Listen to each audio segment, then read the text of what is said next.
Shedeur Sanders will make his pro debut Friday for the Browns against the Panthers. Sanders has spent most of the week with the fourth-string team ahead of their first preseason game. Browns head coach Kevin Stefanski confirming this week that he would be getting the start and told reporters how much he's expected to play tomorrow night. You're going to work through that. Again, it's Shedeur and Snoop would be the quarterbacks that are playing in this game, and Snoop just got off the airplane yesterday, so catch him up. My expectations for Shedeur are no different than the rest of the guys, honestly, Mary Kay. We expect them to go operate. It's when you get in these preseason games, you try to keep it very simple so that guys can play fast. All concepts that our players know and can kind of not think too much and just play ball. All right, we bring back Danny Kanell, and we've got John Breech as well. So let's first start with our quarterback. DK, what are we making of Shedeur Sanders making his pro debut? He is QB1, but just for this first preseason game. I think, Tommy, this is a great opportunity for him. And it's driving me kind of crazy because I'm seeing a lot of people upset. Like the same people that were saying he should have been a first rounder are now upset that he's starting a preseason game because he doesn't have enough reps. This is the NFL. It isn't Pee Wee football. Like, life's not always fair. And when an opportunity presents itself like this, you've got to take advantage of it. And the crazy thing is I think Shedeur might actually do that. The one key thing, and I said this yesterday when I was on the show, like, Kevin Stefanski, what he's saying is 100% true. This is going to be the most basic, easy offensive playbook that Shedeur will ever experience in his time in the NFL. That's what week one in the preseason is all about. You're trying to evaluate players, so you keep the schemes very easy, very simple concepts that he's probably run throughout his life playing football. And even more importantly, what the Panthers are going to do defensively is the same. They're not going to throw a lot of exotic blitzes at him because they don't want to put anything on film for their opponents down the season. So they're evaluating players as well, and he's probably going to get to play, from the sound of it, probably an entire first half, so you can get into a flow in the rhythm of the game. So I think this is a great opportunity for Shedeur to go out there and try to turn some heads in that Browns staff and in the front office.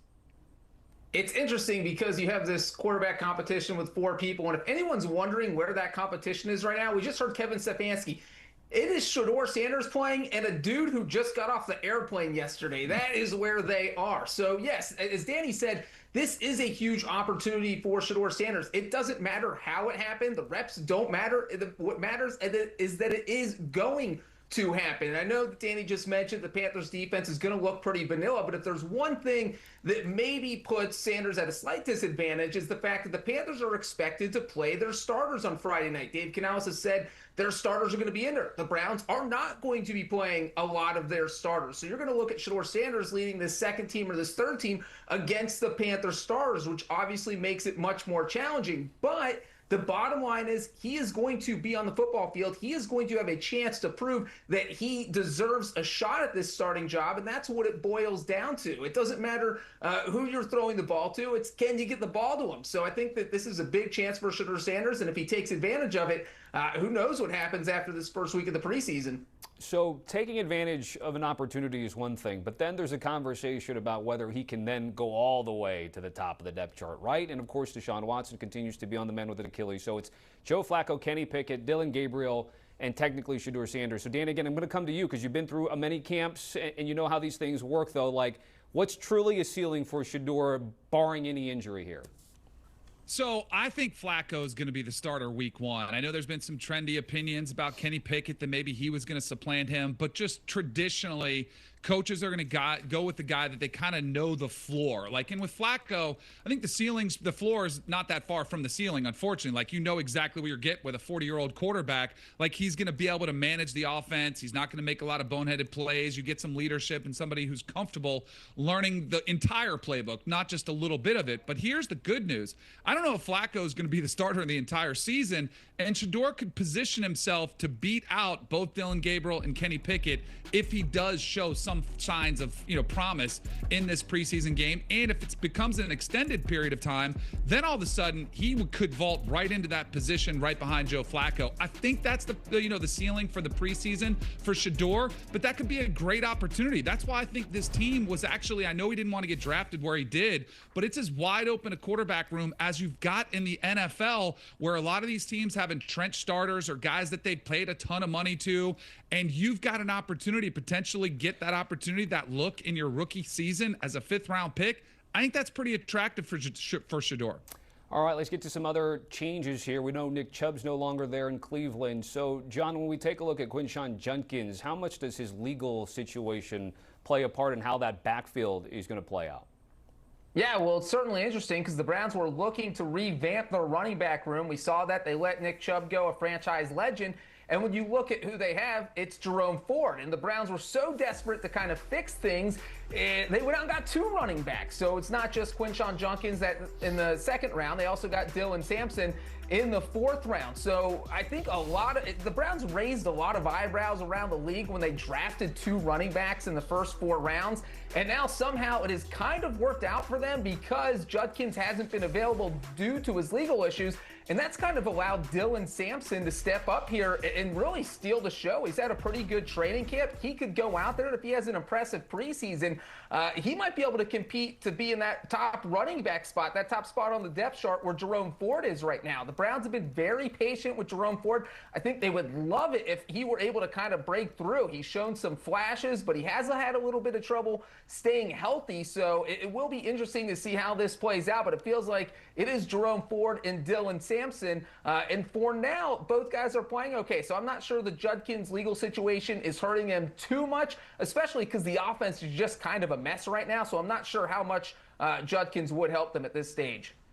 Breech, James wants him to make this quick, our producer, but you kind of stole my thunder. Dylan Sampson is a stud. That was a steal in the 4th round. We've seen many backs launch into stardom that were, 3rd and 4th round picks. Dylan Sampson could be that guy. At Tennessee, led the SEC in rushing yards and touchdowns. Keep an eye on his name throughout the season. Okay, more opportunities presenting itself out there at Browns camp. All right, let's get to the other side of things with the Panthers and Dave Kanell, his 2nd year there in Carolina. And before I get your thoughts on what he plans to do in the preseason, he was talking about playing his guys this time around, something he did not do last summer.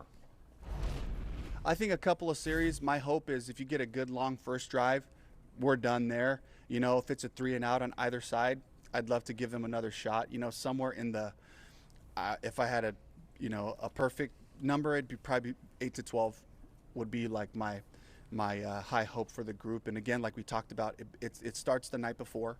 It's the preparation. It's the morning of. It's what you eat on game day. It's the body readiness, kind of working through those nerves before the game and getting yourself into a great headspace to be able to perform. So starters will play the first 2 preseason games. DK, is this him basically doing everything just short of saying he made a mistake last summer?